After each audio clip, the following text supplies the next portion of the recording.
Good afternoon students. आज मैं आपको टाइप ऑफ कम्युनिकेशन है उसके बारे में बता रही हूँ। तो टाइप ऑफ कम्युनिकेशन है तो कम्युनिकेशन है मुख्य रूप से 4 टाइप्स का होता है। सबसे पहले आता है इंट्रापर्सनल कम्युनिकेशन, सेकंड है इंटरपर्सनल कम्युनिकेशन, थर्ड है ग्रुप कम्युनिकेशन और फोर्थ है मास कम्युनिकेशन। तो सबसे पहले आता है हमारा इंट्रापर्सनल कम्युनिकेशन। इंट्रा का अर्थ होता है बेटा अंतः व्यक्तिक संचार, कि भाई जब व्यक्ति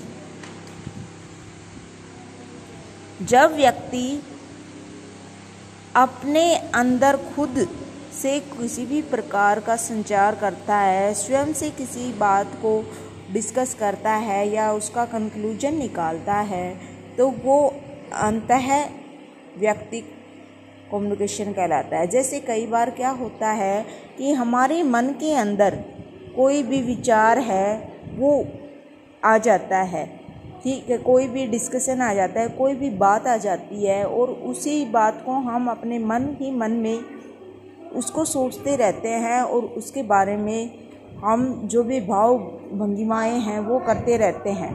तो उन्हीं भाव भंगिमाओं को हम इंट्रापर्सनल कम्युनिकेशन है वो कहते हैं। ये व्यक्ति अपने आप से करता है, इसमें दूसरे पर्सन की ज़रूरत नहीं होती है। वह अपने फेस की आभा बना के या कोई बात है उसको बड़बड़ा कर तब प्रेजेंट करता है, तो वो क्या कराता है इंट्रापर्सनल कम्युनिकेशन। इसकी विशेषताएं क्या हैं कि भी इसमें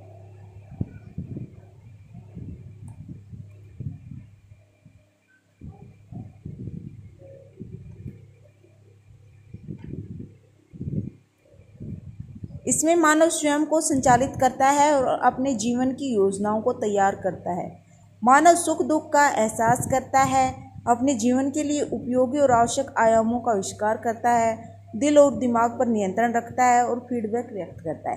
जैसे किसी से भी संबंधित जो भी इंफॉर्मेशन है उसके बारे में जो भी इंफॉर्मेशन है, उस विचार से रिलेटेड, उस बात से रिलेटेड जो भी विचार उसके दिमाग में चल रहा है, या तो वो स्वप्न में बड़बड़ाता है या उसका फीडबैक उस पर कोई डिसीजन लेता है, ठीक है ना। तो इस तरह की जो कम्युनिकेशन है वो इंट्रापर्सनल कम्युनिकेशन कहलाती है। सेकंड आता है अंतर व्यक्ति या इंटरपर्सनल कम्युनिकेशन। इंटरपर्सनल कम्युनिकेशन क्या होता है, इसके अंतर्गत 2 लोग शामिल है। भी जब हमारा सबसे करीबी जो दोस्त होता है वो उससे हमें अपने मन की कोई बात कहनी होती है या उसको अपने मन की बात कहनी होती है, तो वो हम दोनों एक दूसरे से मिलते हैं और एक दूसरे से अपनी बातें हैं वो शेयर करते हैं। तो वो उसमें हम किसी भी संकेत के माध्यम से, शब्द के माध्यम से, ध्वनि के माध्यम से, संगीत के माध्यम से तुरंत हम उनसे एक दूसरे से कम्युनिकेशन करते हैं, ठीक है। तो इसमें क्या होता है कि भाई वह हमारा जो दोस्त होता है वो बिल्कुल हमारी मतलब सारे हाव भाव से परिचित होता है, तो उससे हम अपने बिल्कुल मन की जो बात है वो उससे इजीली कर सकते हैं। तो वो हमारा क्या कहलाता है इंटरपर्सनल कम्युनिकेशन। इसमें क्या होता है कि फीडबैक है वो तुरंत मिल जाता है। भाई जैसे हमने कोई बात कही, ठीक है, तो हमारे दोस्त को पसंद आई तो वो मुस्कुराएगा, उसको कुछ आभास हुआ तो वो तुरंत मतलब उस चीज़ का फीडबैक मिलता है। बाधा आने की संभावना कम रहती है। क्यों? क्योंकि वह हमें, हमारा दोस्त है वो अच्छे से जानता है, इसलिए कोई भी प्रॉब्लम क्रिएट नहीं होती। संचारक और प्रापक के मध्य सीधा संपर्क स्थापित होता है, क्योंकि हम एक दूसरे को जानते हैं, मिलते हैं, तो सीधा संपर्क मिलता है। संचारक के पास प्रापक को प्रभावित करने के लिए पर्याप्त अवसर होता है कि भाई हम अपने दोस्त को किस तरह से मतलब अपनी बात है उसको समझाएं। किसी बात पर सहमति या हस्तक्षेप करना हो तो हम इजीली कर सकते हैं। प्रापक के बारे में संचारक पहले से बहुत कुछ जानता है। जैसे भाई जब सबसे अच्छा दोस्त होता है तो ही तो हम उनके बारे में, एक दूसरे के बारे में जानते हैं, ठीक है। संदेश भेजने के अनेक तरीके होते हैं, जैसे भाषा, चेहरे की भंगिमाएँ, प्रतिक्रियाएं, भाव, हाथ पटकना, हाथ पीछे झटकना, सिर झटकना आदि। तो उनसे वो तुरंत समझ जाता है भाई ये तो बहुत परेशान है। आगे आता है नंबर 3 पे ग्रुप कम्युनिकेशन। जैसा कि नाम से ही स्पष्ट हो रहा है कि भाई ग्रुप कम्युनिकेशन क्या है, समूह संचार। कि भाई जब हम अपने मन की एक बात है उसको किसी पूरे एक ग्रुप के साथ शेयर करना चाह रहे हैं। हमारा कोई एक अच्छा विचार है उसको हम पूरे ग्रुप के साथ शेयर करना चाह रहे हैं, सभी लोगों के साथ को बताना चाह रहे हैं, ठीक है ना।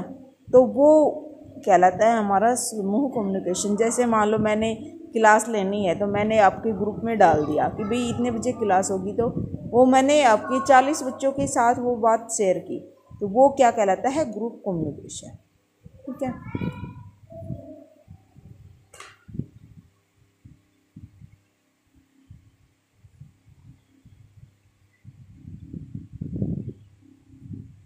इसमें क्या होता है कि भाई ये पीढ़ी दर पीढ़ी हम ग्रुपिंग के माध्यम से इस बात को आगे बढ़ाते रहते हैं। जैसे मान लो हमारे दादा परदादा हैं, वो हमें बताएं कि भाई हमारे टाइम में क्या बातें होती थी, हम अपने बच्चों को बताए थे, इस तरह से वो उस चीज़ का संचार है वो होता रहता है, ठीक है।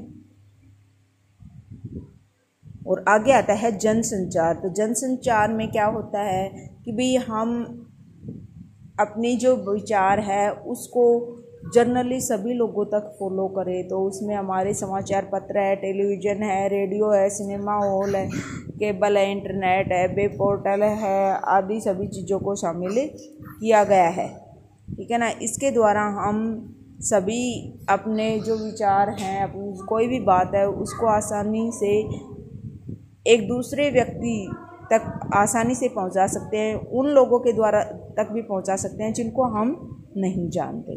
तो इसकी विशेषताएं क्या है कि भी विशाल भूभाग में रहने वाले लोग हैं उनसे हमारा सीधा संपर्क स्थापित होता है। समस्त प्रापकों के लिए संदेश समान रूप से खुला होता है। भाई अखबार में है तो सबके पास जाएगा, वो जो कोई पढ़े ना पढ़े वो उनकी बात। संचार माध्यम की मदद से संदेश का संप्रेषण किया जाता है। संप्रेषण के लिए औपचारिक व्यवस्थित संगठन होता है। संदेश संप्रेषण के लिए सार्वजनिक संचार माध्यम का उपयोग किया जाता है। जैसे समाचार पत्र है, रेडियो, टेलीविज़न, सार्वजनिक जो मतलब सभी के लिए हो, किसी स्पेशल के लिए न हो। संदेश का यांत्रिक रूप में बहुल संख्या में प्रस्तुतिकरण या संप्रेषण होता है। फीडबैक संचारक के पास विलंब से या कई बार नहीं भी पहुंचता। इसमें फीडबैक बहुत कम मिलता है, भाई किसी को अच्छा लगा किसी को नहीं लगा, तो वो फीडबैक है वो बहुत कम लोगों को मिलता है, ठीक है ना। तो ये आपका हो गया types of communication. Okay, thank you.